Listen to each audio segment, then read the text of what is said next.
चिंचवडमध्ये राहणारा हा क्षितिज प्रदीप कुमार भैरवकर ताथवडेमधल्या राजश्री शाहू महाविद्यालयात तो इंजिनिअरिंग शिकतोय। मोबाईल चार्जिंगला लावून बोलताना स्फोट झाल्याच्या अनेक घटना आपण ऐकतो। अशा घटनांमध्ये अनेकांना आपला जीव गमवावा लागलाय।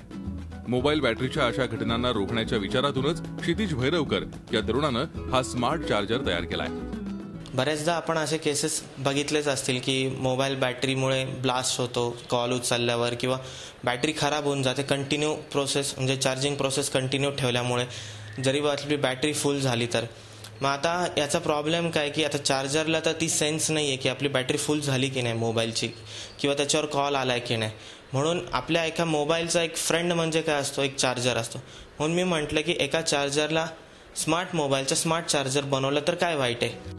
क्षितिजनं तब्बल 1.5 महिने संशोधन करून स्मार्ट चार्जरची निर्मिती केली आहे। या चार्जरची खासियत म्हणजे मोबाईल चार्जिंगला लावल्यानंतर त्या दरम्यान कॉल आल्यास त्याचा पॉवर सप्लाय बंद होतो। कॉल संपल्यावर पुन्हा ऑटोमॅटिक चार्जिंग सुरू होतं। तसंच बॅटरी फुल चार्ज झाल्यानंतरही पॉवर सप्लाय बंद होतो, त्यामुळे बॅटरी फुटण्याचा धोकाही टळतो। क्षितिजच्या या संशोधनाला इंडियन पेटंट ऍक्टनुसार पेटंटही मिळालंय। पुस्तकी ज्ञान न घेता शिक्षणाचा असा उपयोग करणं खरंच कौतुकास्पद आहे। कैलासपुरी, झी मीडिया, पिंपरी चिंचवड। झी 24 तास रहा एक पाऊल पुढे।